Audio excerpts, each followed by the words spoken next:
So the IMF has, in the past, been criticized for lagging behind in representing the global economy, right? Particularly, the criticism has come from China, that China now represents something like 16%, what is it? I wrote it down. 15% of the global economy, but they still have 6% of the IMF vote. So my question is, how do you go about advising and helping shape the global economy if you don't represent it? How do you deal with that challenge?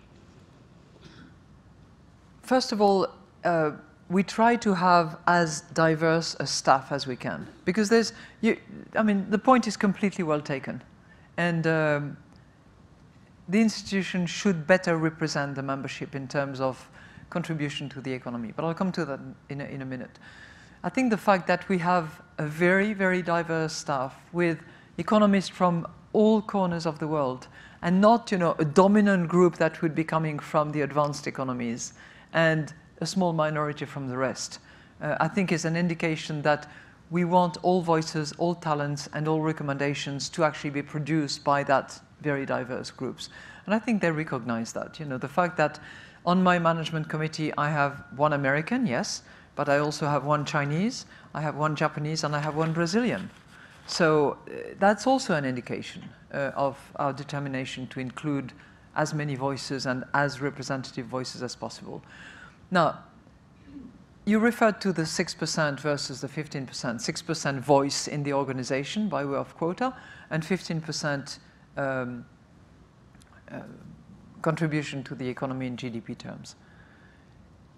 The IMF is the only institution of all the Bretton Woods institutions and all the other international institutions where we have to, and this is in the articles that were signed by many men, actually, 44 men at the time. I'm not sure that, well, there was a March 8 day in those days, but they clearly ignored it for the purpose of consolidating that group. When it was signed under the auspices of Lord Maynard Keynes and a few others, and Dexter White, of course, they included in the articles wording to the effect that every 5 years we have to revisit, and every 5 years we have to adjust on the basis of numbers, and we have to adjust the formula in order to better represent. So it's never an easy task. I've gone through one cycle. I'm now beginning another cycle. It's highly disputed. Some people are very keen to keep their prerogatives. The US, which was clearly in a very strong position in 1944, has negotiated to have a veto right in the institution. So any decision that requires an 85% majority will only pass if the US is in agreement with it.